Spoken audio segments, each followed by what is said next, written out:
Good morning students. BSc part 1 paper 3 में हम पढ़ रहे हैं टेरिडोफिटिक प्लांट सिलाजिनेला के बारे में। सिलाजिनेला के अपने प्रीवियस लेक्चर्स में हमने पढ़ा कि सिलाजिनेला का मेन प्लांट एक स्पोरोफिटिक प्लांट है। उसमें दो तरह के स्पोर्स बनते हैं, इसलिए सिलाजिनेला हेटेरोस्पोरस है। मेगास्पोर बड़े साइज के नंबर में कम होते हैं और मेगास्पोरेंजियम में बनते हैं। माइक्रोस्पोर छोटे साइज के संख्या में अधिक और माइक्रोस्पोरेंजियम में बनते हैं। माइक्रोस्पोरेंजियम और मेगास्पोरेंजियम कोन में अलग अलग जातियों में अलग अलग प्रकार से अरेंज होती हैं।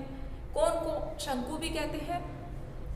माइक्रोस्पोर के जर्मिनेशन से मेल गैमेटोफाइट का निर्माण होता है और मेगास्पोर के जर्मिनेशन से फीमेल गैमेटोफाइट का निर्माण होता है।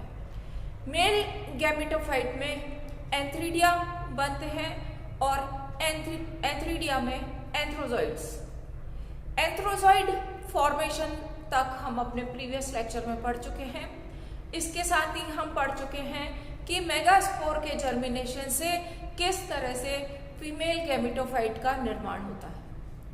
अपनी आज की क्लास में हम पढ़ेंगे कि फीमेल गैमेटोफाइट में आर्किगोनिया किस तरह से किस किस स्टेज में डेवलप होती है और डेवलप्ड या फुल्ली फंक्शनल आर्किगोनिया का स्ट्रक्चर क्या है और बाद में उसमें किस तरह से एग बनता है। एग और एंथ्रोजॉइड के फर्टिलाइजेशन से जायगोट बनता है और आगे उसका क्या होता है ये हम अपने आज के लेक्चर में पढ़ेंगे। फीमेल गैमेटोफाइट जब बनता है तो इस फीमेल गैमेटोफाइट की ये जो कुछ अपर सेल है, कुछ सरफेस की एपिकल सेल्स, ये सेल्स एनलार्ज होकर आर्किगोनियल इनिशियल का काम करती है। ये जो शीर्ष की कोशिका है फीमेल गैमेटोफाइट की कुछ सेल्स, ये आगे जाके आर्किगोनिया का निर्माण करती है, इसलिए इन्हें आर्किगोनियल इनिशियल सेल कहते हैं। आर्किगोनियल इनिशियल सेल बाद में पेरिक्लिनल या परिणतिक विभाजन के द्वारा दो कोशिकाओं में विभाजित होती है। अंदर की कोशिका सेंट्रल सेल कहलाती है और बाहर वाली कोशिका प्राइमरी कवर सेल कहलाती है। इस प्राइमरी कवर सेल में वर्टिकल डिवीजन होता है। पहला वर्टिकल डिवीजन इस तरह से होता है जिससे एक और दो कोशिका बनती है। ये जो वर्टिकल डिवीजन है, first vertical division, second vertical division इसके राइट एंगल पर होता है, इसके समकोण पर होता है। तो इस तरह से ये डिवीजन होने से, इसके समकोण पर होने से यहाँ पर चार कोशिका बन जाती है। ये 4 सेल्स यहाँ पर बन जाती है। ये 4 सेल्स है नेक इनिशियल सेल्स। यहाँ पर 1 और 2 हमें दिखाई दे रही है और तीसरी और चौथी कोशिका इसके पीछे की तरफ है जो हमें दिखाई नहीं देती। तो यहाँ पर ये 4 नेक इनिशियल सेल का निर्माण होता है। ये जो लोअर सेल है जिसको कि हमने सेंट्रल सेल कहा था, इस सेंट्रल सेल में ट्रांसफर डिवीजन होता है जिससे ऊपर की तरफ वाली सेल बनती है प्राइमरी कैनाल सेल और नीचे वाली कोशिका बनती है प्राइमरी एग सेल। बाद में ये प्राइमरी कैनाल सेल अनडिवाइडेड होकर ऐसे ही रहती है, ये है प्राइमरी कैनाल सेल। बट ये जो एग सेल है ये डिवाइड होकर एग कैनाल सेल बाहर की तरफ और अंदर की तरफ एग का निर्माण करती है। और ये जो आउटर 4 नेक इनिशियल सेल है इनमें ट्रांसफर डिवीजन होता है।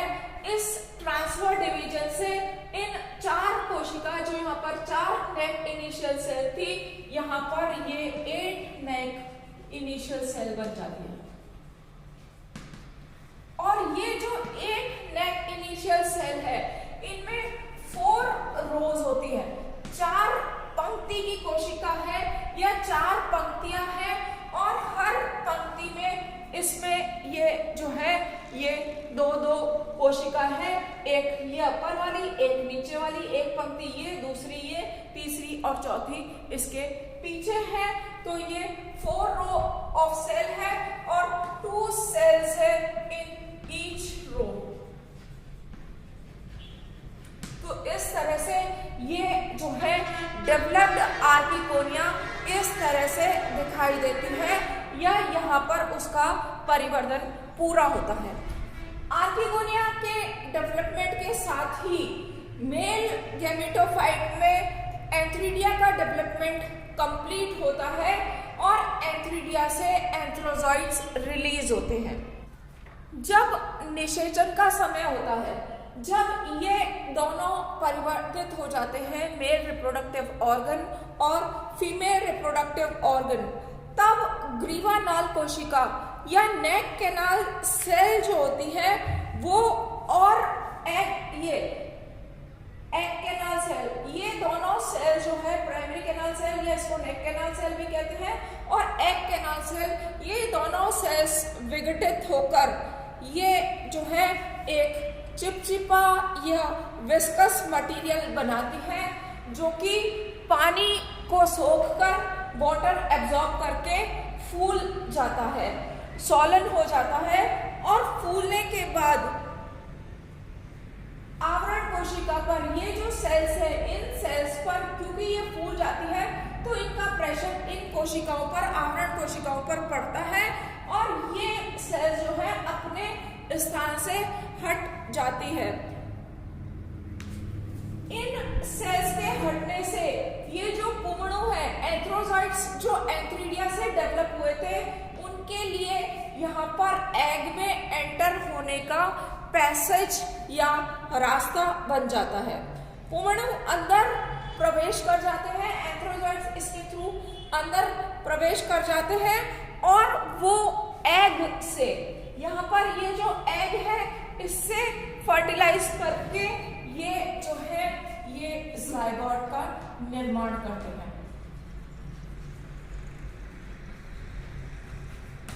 यहाँ पर इससे जो है इन दोनों के फर्टिलाइजेशन से ज़ायगोट बनता है। एक्स न्यूक्लियस यहाँ से आया है, यानी कि एग में हैप्लॉइड न्यूक्लियस और हैप्लॉइड न्यूक्लियस एंथ्रोजॉइड का, तो ये ज़ायगोट जो है ये एक्स और एक्स मिलकर डिप्लॉइड ज़ायगोट बनता है। तो यहाँ पर ये जो है निषेचन की क्रिया होती है, फर्टिलाइजेशन यहाँ पर होता है। सिलाइजिनियम में एम्ब्रियो का डेवलपमेंट या भ्रूण का निर्माण ऊस्पोर के द्वारा होता है, निषेधांड के द्वारा होता है, और ये ऊस्पोर हमने देखा है कि ये एंथ्रोजॉइड और एग के फर्टिलाइजेशन से डिप्लॉइड ऊस्पोर का निर्माण होता है। इस ऊस्पोर में फर्स्ट डिवीजन जो होता है वो ट्रांसफर डिवीजन होता है, जिससे कि आउटर सेल बाहर की तरफ वाली, ऊपर की तरफ वाली कोशिका बनती है सस्पेंसर सेल या निलंबक कोशिका, और नीचे वाली कोशिका भ्रूणीय कोशिका या एम्ब्रियोनिक सेल बनती है। कुछ स्पीशीज में ये सस्पेंसर सेल आगे थ्रू आउट अनडिफरेंशिएटेड रहती है, और जबकि कुछ स्पीशीज में ये बार बार विभाजित होकर बहु कोशिकीय या मल्टी सेलुलर सस्पेंसर का निर्माण करती है। बट ये जो सस्पेंसर सेल है इसका रोल एम्ब्रियो फॉर्मेशन में डायरेक्टली नहीं होता। ये एम्ब्रियोनिक सेल लॉन्जिट्यूडनल या वर्टिकल डिवीजन से 2 कोशिकाओं में बनती है, और बाद में सेकेंड वर्टिकल डिवीजन जो इसके राइट एंगल में होता है उससे ये 4 कोशिकीय संरचना में बदल जाती है। 2 कोशिका हमें यहाँ पर दिखाई दे रही है और 2 उसके पीछे हैं। बाद में इन कोशिका में ओब्लिक डिवीजन होने से एपिकल सेल का निर्माण होता है। ये यहाँ पर एपिकल सेल है, और इन कोशिकाओं के बार बार निर्माण से यहाँ पर इनसे एम्ब्रियो एम्ब्रियो फॉर्मेशन होता है। ये फुल्ली मैच्योर एम्ब्रियो का स्ट्रक्चर है, जिससे बाद में जाके इस एम्ब्रियो के डिफरेंट पार्ट से ये रूट का फॉर्मेशन होता है, इसके बेसल पार्ट से फूड फॉर्मेशन होता है, और साइड में इस तरह से ये जो लीफ है, लीफ प्राइमोर्डिया के फॉर्म में होता है। ये यहाँ पर लिग्यूल है, यहाँ पर ये शूट है, और ये पोर्शन सस्पेंशन का निर्माण करता है। तो ये जो है इस तरह से सिलेजिनेला के ऊस्पोर से भ्रूण का निर्माण होता है, और आगे जाके इस भ्रूण के विभिन्न भागों से सिलेजिनेला के पादप के या सिलेजिनेला के स्पोरोफिटिक प्लांट के विभिन्न भागों का निर्माण होता है। तो ये था कि सिलेजिनेला में किस तरह से एम्ब्रियो और एम्ब्रियो से फिर स्पोरोफिटिक प्लांट का फॉर्मेशन होता है। सिलेजिनेला का प्लांट इंपॉर्टेंट है। सिलेजिनेला का आर्थिक महत्व है, इकोनॉमिकली ये इंपॉर्टेंट है। सिलेजिनेला का उपयोग कई रोगों के उपचार में किया जाता है।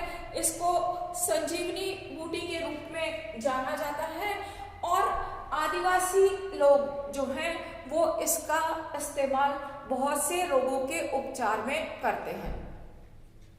सिलेजिनेला का प्लांट ब्लूइश कलर का या कॉपर कलर का होता है, तांबे के रंग का या नीले रंग का होता है।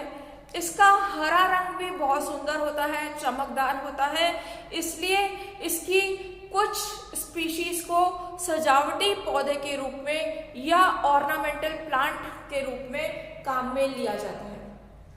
सिलेजिनेला का प्लांट मॉस के जैसा होता है, इसलिए इसको गमलों में मॉस स्टिक बनाने में जिस तरह से मॉस का यूज किया जाता है, उस तरह से सिलेजिनेला का प्लांट भी मॉस स्टिक बनाने में या सिलेजिनेला स्टिक बनाने में यूज किया जाता है।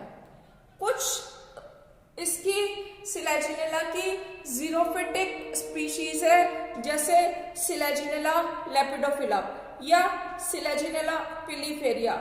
ये पुनर्जीवनी प्रकृति के होने के कारण ये बाजार में बेची जाती है। तो ये जो है सिलेजिनेला एक इम्पॉर्टेंट प्लांट है, इकोनॉमिकली इम्पॉर्टेंट है, और इसमें जो हेटेरोस्पोरी है और ओरिजिन ऑफ सीड हैबिट है वो सिलेजिनेला एफोडा और सिलेजिनेला रूपेस्ट्रिस में दिखाई देता है, क्योंकि यहाँ पर जो तरुण स्पोरोफाइट अवस्था है उसके गुरु बीजाणु जमीन पर गिरते हैं, जो कि स्पष्ट बीज स्वभाव का प्रदर्शन है, और ये जो है ओरिजिन ऑफ सीड हैबिट यहाँ पर सिलेजिनेला से होता है। अगर हम सिलेजिनेला का जीवन वृत्त देखें, सिलेजिनेला का लाइफ साइकिल, तो हम देखते हैं कि सिलेजिनेला के लाइफ साइकिल में 2 स्टेजेस होती है, स्पोरोफिटिक स्टेज, स्पोरोफिटिक जनरेशन और गैमेटोफिटिक जनरेशन। दोनों जनरेशन एक के बाद एक ऑल्टरनेट आती है। सिलेजिनेला का मेन प्लांट स्पोरोफिटिक प्लांट है। इस स्पोरोफिटिक प्लांट में कायिक जनन या वेजिटेटिव रिप्रोडक्शन होता है, और वेजिटेटिव रिप्रोडक्शन यहाँ पर ट्यूबर फॉर्मेशन के द्वारा, डोरमेंट बड के द्वारा और फ्रेगमेंटेशन के द्वारा होता है, जो कि हम पहले डिटेल में पढ़ चुके हैं। इन वेजिटेटिव रिप्रोडक्शन के द्वारा सिलेजिनेला का प्लांट जो है नंबर में मल्टीप्लाई करता है। सेक्सुअल रिप्रोडक्शन जब होता है सिलेजिनेला में, तो इसके स्ट्रोबिलस या कोर में मेगास्पोरोफिल बनते हैं, जिसमें कि मेगास्पोरेंजियम के अंदर मेगास्पोर मदर सेल बनते हैं। इसी तरह से माइक्रोस्पोरोफिल में माइक्रोस्पोरेंजियम बनते हैं, जिसके अंदर माइक्रोस्पोर मदर सेल बनते हैं। इनका जेनेटिक नेचर पेरेंट प्लांट के जैसा होता है, क्योंकि सिलेजिनेला का पेरेंट प्लांट डिप्लॉयड है, इसलिए मेगास्पोर मदर सेल और माइक्रोस्पोर मदर सेल भी डिप्लॉयड नेचर के होते हैं।